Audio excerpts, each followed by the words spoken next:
Coming up on Locked On Dodgers, the Dodgers come from behind and beat the Pirates in what might be the best win of the season. Chris Taylor had a big night. The rookies had a big night. Noah Syndergaard, unfortunately, did not have a big night. We're going to get into all that and more. That's what's on tap, so make sure to keep it Locked On Dodgers. You are Locked On Dodgers, your daily Los Angeles Dodgers podcast. Part of the Locked On Podcast Network, your team every day.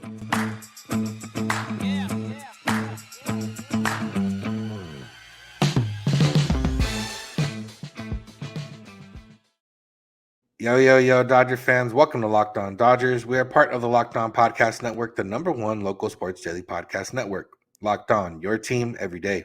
This is a daily podcast covering the Los Angeles Dodgers, bringing you the smart fans' perspective on our boys in blue. Become an everydayer and subscribe on YouTube or wherever we get podcasts simply by searching for Locked On Dodgers. If this is your first time listening or watching, I'm Vince Samperio, usually joined by co-host Jeff Snider, but he's still feeling a little bit under the weather, so I'm here to cover today and talk about the Dodgers. Jeff and I are both lifelong Dodger fans that have spent time covering the team, currently cover the team, and have just generally been around the Dodgers and been an everydayer on this podcast network since 2019.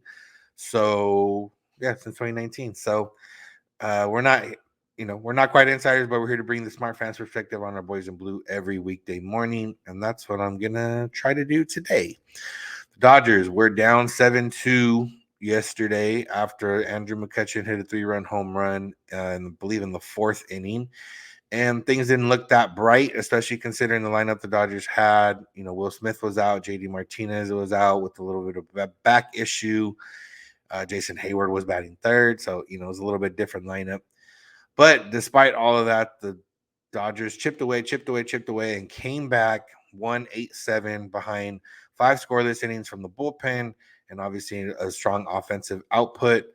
So we'll start with the strongest offensive output of the night, and that's Chris Taylor. Chris Taylor had 3 hits, including a huge go-ahead 3-run home run in the top of the 8th inning that ultimately gave the Dodgers the win and put them up 8-7. For Taylor, he's had most of his hits this year have been home runs. He hasn't really done much other than hit home runs, but you still don't feel confident in it. And I don't know if I feel confident yet after this game. But Taylor talked to Christian Watson after the game, and he said, she asked what was different about tonight, and he said, well, I got results. That was different. And yeah, it's something we haven't seen, but it looked like the Chris Taylor swing we know and love, and it looked really good. He had a couple hits besides that, a little bit. One was soft contact, one was pretty decent contact, and then he had the big home run. Taylor was playing third base because Muncie's out on paternity leave, and Chris Taylor figuring out his swing would be huge for this Dodgers team and for this Dodgers lineup. With Miguel Rojas out, Taylor, we weren't sure how much Taylor was going to play because Mookie Betts has been playing shortstop, and we all wanted to see Mookie play shortstop, and Taylor kind of is that odd man out. But if Taylor can get the bat going, it lengthens the lineup. Obviously, he can play shortstop. Mookie can go back to right. You have Outman in center, and then you're rotating the Peralta, Hayward, and Trace Thompson on left. Because despite what they've done individually in like individual games, Peralta, Hayward, and Trace Thompson aren't hitting very well and aren't hitting very often. We saw Hayward didn't do much yesterday. Trace Thompson came in, he didn't do much. Peralta had a nice hit that almost drove in an insurance, or had a nice hit ball that almost drove in an insurance run, but Carlos Santana robbed him. But other than that, he didn't do much either. So, those guys, and we'll have the conversation in a little bit about, should those guys be playing for a role or a job at this point. But yeah, for Taylor to, it's one of those things where, we tried to make a couple games so far this season be as the game that turns things around, and it didn't happen. Last Thursday was going to be the game. People were saying, oh, maybe this is the game that turns them around, and I guess technically it still might be. But then they lost the next day 13-0 and almost got a perfect game. So, it's not always going to be a matter of this one game. But when you're a hitter, one game can turn you around, and especially if it's a game of confidence. And for Chris Taylor, especially for Chris Taylor or a guy like him, he's so streaky because his swing is so delicate, and everything needs to go right in order for a swing to work out, and that's kind of where it stays right here. Um, but if he can get that swing going and even catch a hot streak for a few weeks, that's more than enough for the Dodgers. And then if he can just be average with some hot streaks the rest of the way, maybe one or two cold streaks as normal, then the Dodgers will take that 100%. So shout out to Chris Taylor putting that together. Like I said, the bullpen had a strong night. To get into them a little bit deeper in the next segment. The other parts, the rookies, there's three rookies in the lineup. Michael Busch made his major league debut, and then you had Outman and Vargas, who normally in the lineup. Michael Busch struck out in his first at bat, but then came through in his next at bat with an RBI single, driving in James Outman, who's one of his friends because he's played with them in the minors for a few times, and then had a huge walk later in the game that ended up being the tying run when Chris Taylor hit his 3-run home run. So, Busch, he started at DH because JD Martinez's back was giving him issues. We don't know how long he's going to be there. He's here at least, he's here at the minimum 3 games if Max Muncy takes the maximum amount of time on the paternity list, but don't know exactly how long he's going to be here. But, it's one of those things where should he be in consideration for a bigger spot, knowing that he can play first and second and third and, maybe a little bit of left field, very possible. If this JD Martinez, you need a door to kind of open in order for you to get in there and become, more of an everyday player, or at least get a chance, for James Outman. Unfortunately, it was Gavin Lux, but JD Martinez's back thing becomes a little bit more of a thing. The Dodgers like, you know what, let's put JD, let's be cautious. Let's put him on the injured list and let's give Michael Busch those at bats. That's something that I'd be very interested in seeing, just to see, can this guy hit? Everything about him is he can hit, he can hit, he can hit. We're not sure about defense. I've seen him, and I've seen compilations of him playing third base in AAA. It didn't look terrible. Obviously, that's AAA, and I don't know if he quite has the arm, but Max Muncy doesn't quite have the arm, so, or at least not the arm that you expect, or that a top tier third baseman has, but he has the arm enough to play third base. So, then he can move around second, probably not first base very often. And if he can, at least handle left field a little bit and he can hit, that automatically puts him up a little bit more on the list, considering, if you had an outfield of Outman and Mookie, and then you have a weak left fielder or not as strong left fielder, let's just say Michael Busch, you're still going to be all right if he's hitting, because, Hayward, Peralta, Chase Thompson, not really hitting. Don't know how long those leashes are going to be for those guys, but the youth is coming through. James Outman has been coming through.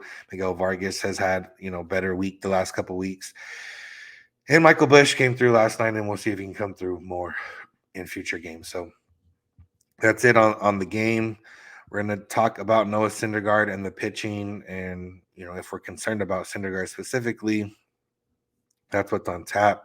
So make sure to keep it locked on Dodgers. Today's episode is brought to you by So Rare. Our new sponsor, So Rare, is a revolutionary fantasy baseball game in the marketplace, transforming fans into owners with officially licensed digital cards featuring players from all 30 MLB teams. Unlike other fantasy baseball platforms, So Rare managers truly own their fantasy experience, collecting, buying, selling, and competing with player cards against global opponents to win big prizes. Win or lose, you still own your cards, and there's no cost to play.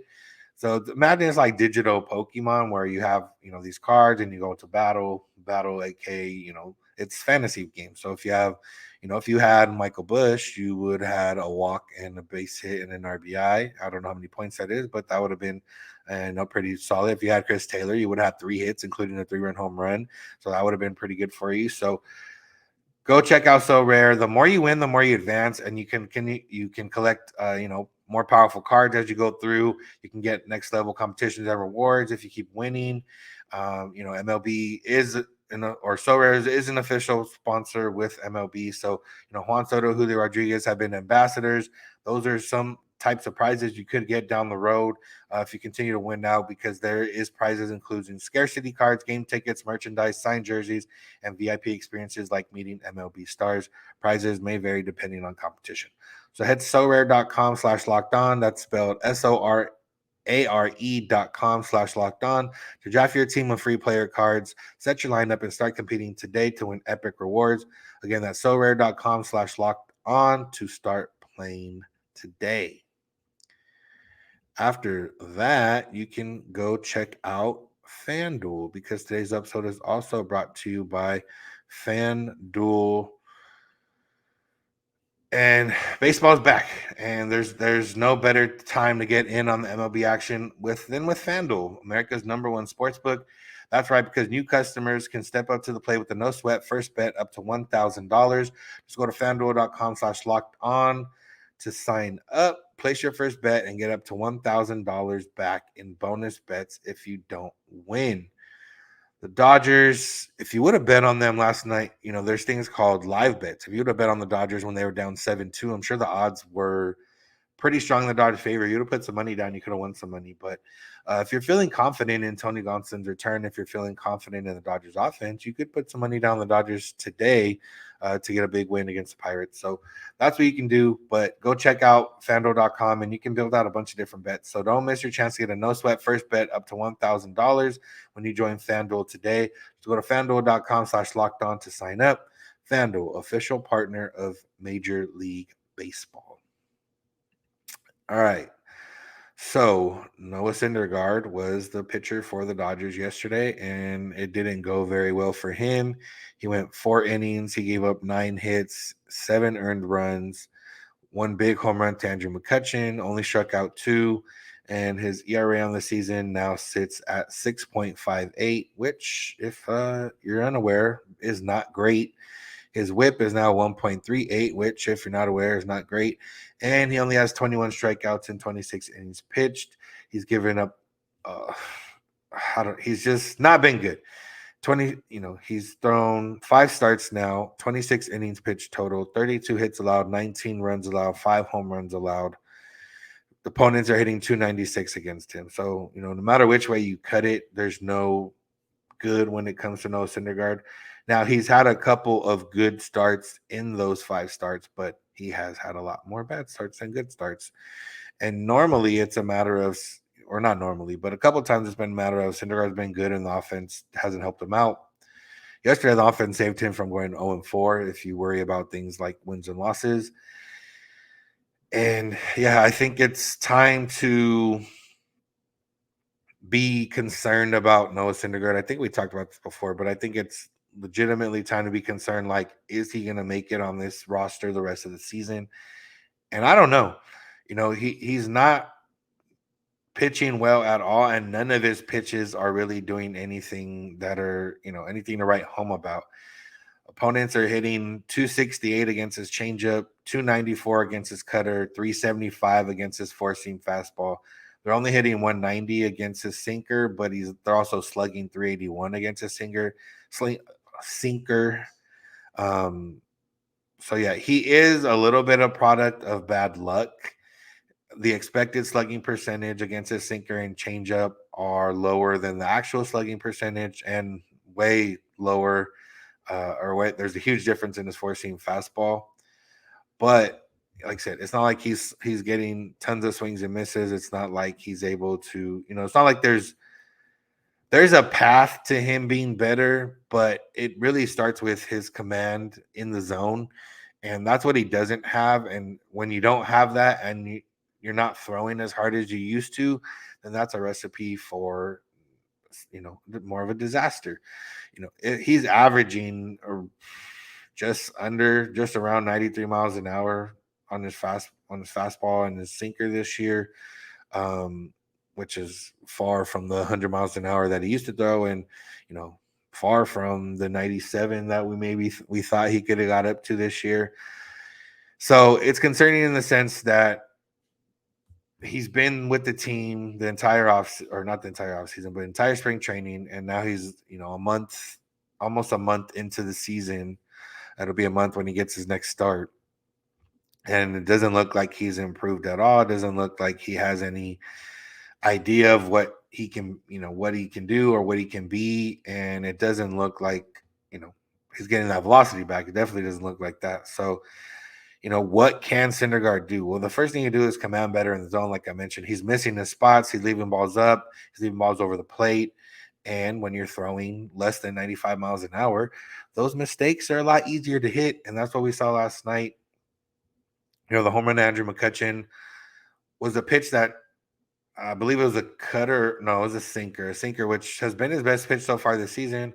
But when you leave it over the plate to a guy like Andrew McCutchen, he's still going to be able to hit that, especially when it's, coming in at a lower velocity than he's used to. Andrew McCutchen's a little bit older.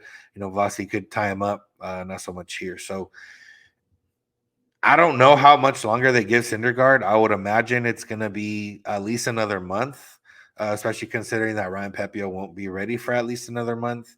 But if Gavin Stone turns things around at AAA and Noah Syndergaard doesn't turn things around in the majors, I could very much see Gavin Stone in this rotation in the month of May, or at least until Ryan Pepiot is ready to go, or at least until another injury happens. And, I think injury at this point to one of the other starters is the only thing, well, not the only thing, is one of the only things that's going to keep Syndergaard on this roster.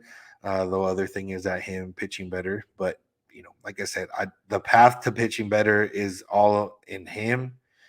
And even then, it's not going to be like lights out pitching better. It's going to be like number 4 or 5 starter pitching better, which he's pitching a little bit worse than that right now. So the bright spot was the bullpen. The Dodgers got 5 scoreless innings from the bullpen, and one of those guys was Evan Phillips, who we saw his name go on the Breedman list. We weren't quite sure how it worked out, but I think it seemed to be a matter of semantics to get him an extra day. He was with the team. He threw a scoreless inning. He looked good. Victor Gonzalez threw a scoreless inning. He looked good. He ramped up to 96 miles an hour, had 1 strikeout. So hopefully we continue to get to see him. Like we mentioned with Gonsolin coming off, where someone's going to have to come off the roster. And then when Gradwell comes back, someone else can have to come off the roster. I would imagine it's going to be between Brule, Victor Gonzalez, and Vesia. And honestly, we talked about the Vesia thing. I think, that might be some kind of benefit for Vesia, but we'll see what happens there. But either way, Victor Gonzalez looked good for his first time out. And then you got an inning from Almonte, an inning from Ferguson, an inning from Shelby Miller. They only allowed 3 hits in those last 5 innings. They only allowed 1 walk in those last 5 innings. They racked up 6 strikeouts in those last 5 innings. So all in all, a good night for the Dodgers. Shelby Miller looked really good in that last inning, closing out a 1-run game. So shout out to the bullpen. They continue to improve overall, and finally starting to look like the bullpen we thought they were going to be when we went into the season. So that's a good sign. So Syndergaard, not good. Bullpen, good. Tony Gonsolin will be on the mound today. Dave Roberts said he'll be capped at 4 innings.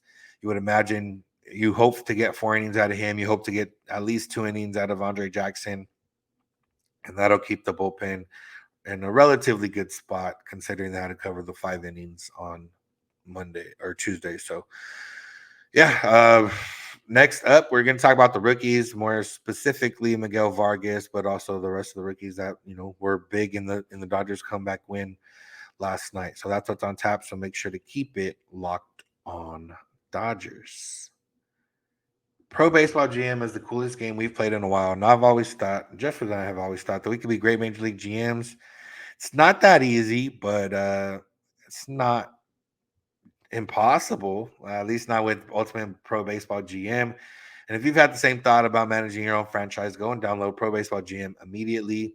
You manage every strategic aspect of the franchise, playing through seasons, leading your franchise and fans to glory, or as you build a historic dynasty.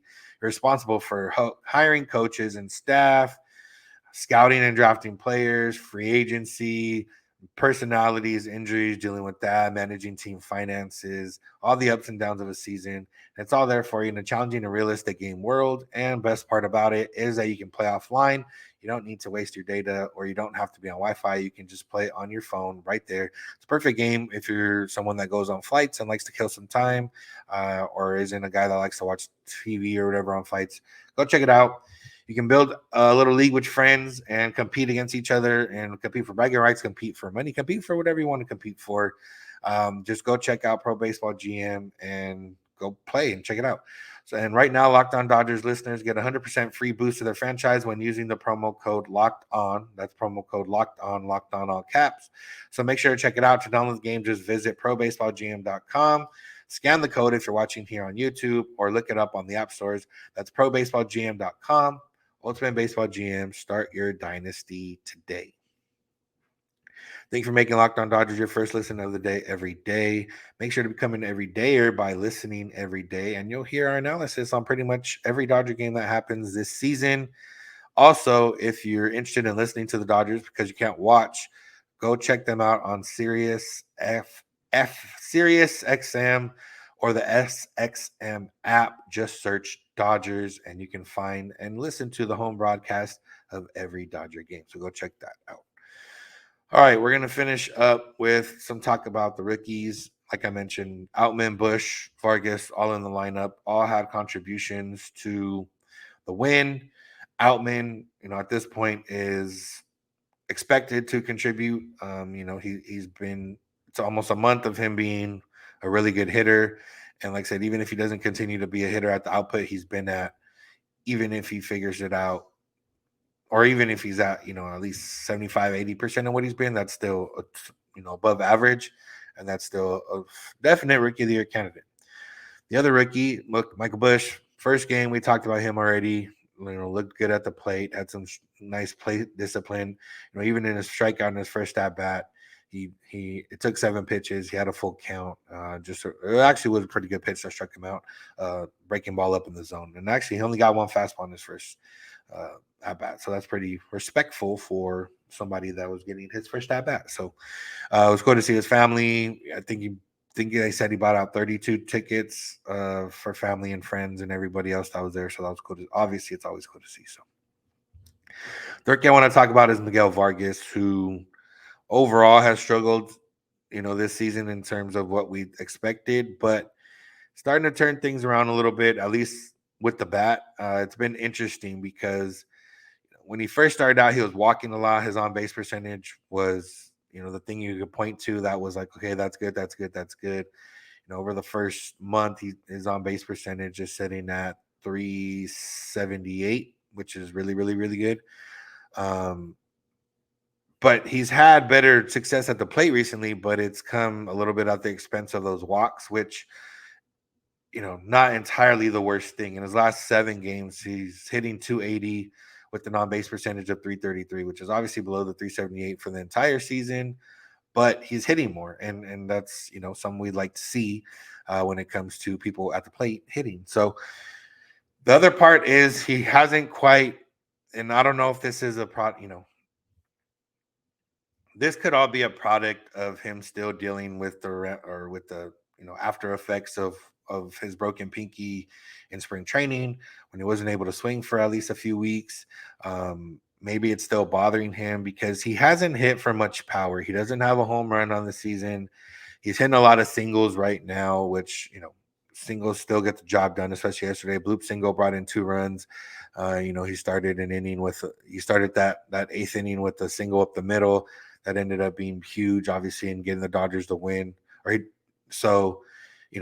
He of his 15 hits, he does have 4 doubles and a triple, but recently, he's been, I don't know, not a singles.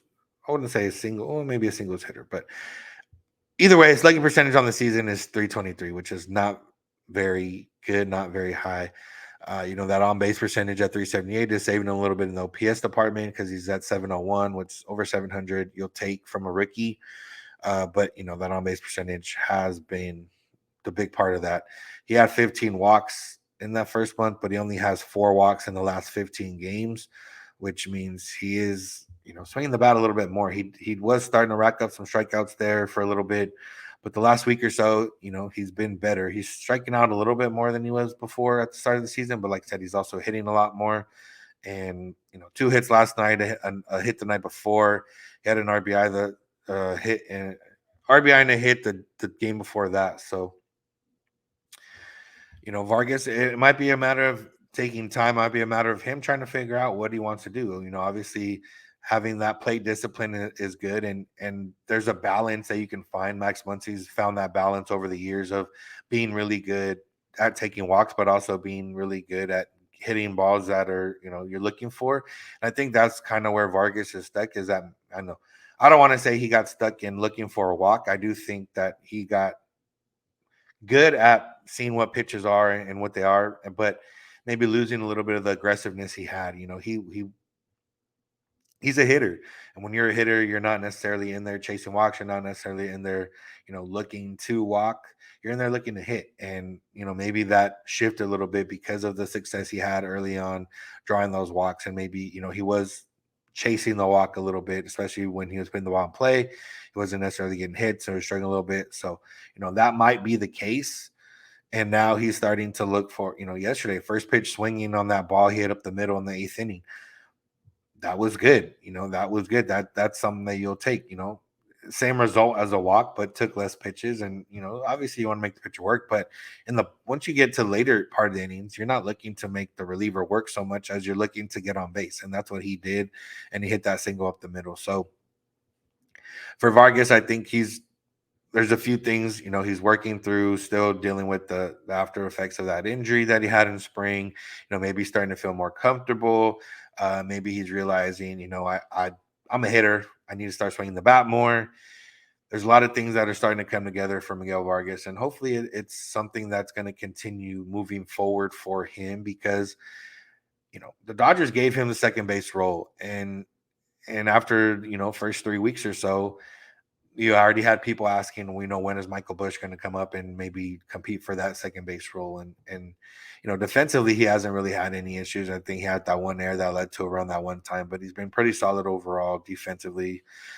Like I said, he had been reaching base, but not necessarily getting hits. And if he can turn those things around and start getting hits and start looking like the Miguel Vargas we thought, obviously that's a big boost to the Dodgers offense, but it's also, a big boost to him and the rest of his career and into the future. So, yeah, we've seen some good things from Vargas lately. I want to see him continue to swing the bat, even if the walks aren't quite there, even if maybe some strikeouts pile up a little bit. But if he's hitting, that's where he wants to live, and he can find that medium at some point. But I do feel like getting him the confidence at the plate to swing the bat and look to do damage is a lot more appealing to the Dodgers than him looking to walk, 35% of the time. I think it's a little bit better than that. So, yeah, it's the rookies came through yesterday. The rookies will hopefully continue to come through. So that's all for today's episode. That's going to do it. Thank you all for listening. Thank you for making Locked On Dodgers your first listen of the day every day. Become an everydayer and listen every day. Subscribe wherever you get podcasts and on YouTube by searching for Locked On Dodgers. Tell your friends, tell your family about us. We're a podcast that's here talking about the Dodgers for 30 minutes every single day. We're trying to make ourselves more knowledgeable Dodger fans. We're trying to make you more knowledgeable Dodger fans. So why not give us a shot? Why not, recommend us to some friends and family and tell them, if they're ones that like to listen, we got it wherever we get podcasts. If they're ones that like to watch, you can watch us on YouTube. So go check us out there. Remember, if you want to listen to the Dodgers home broadcast every game, check out Sirius I can't always get it wrong. Sirius XM radio or the SXM app. Just search for Dodgers and you can find the home broadcast for every Dodger game. Tony Gonsolin's on the mound today at 3:35 p.m. Pacific time, getting his first start of the season. I would imagine hopefully Michael Busch is in the lineup, Miguel Vargas, James Outman, those rookies will be in the lineup. And the Dodgers will look to continue this win streak that they have going on right now. So go check that out. You can also find us on social media, Twitter and Instagram at Locked On Dodgers. Jeff is on Twitter at Snider. I'm at Vincent91. You can DM any of those accounts if you want. They're open for any questions, comments, or concerns. You can also get a hold of us via email, lockedondodgers@gmail.com, or via voicemail text at 323-863-5625. We're here every weekday morning, and we hope you'll be with us when you get in your car or if you're at home. Tell your smart device, play podcast, Locked On Dodgers. And remember, you don't have to agree. You just have to listen. Have a good one.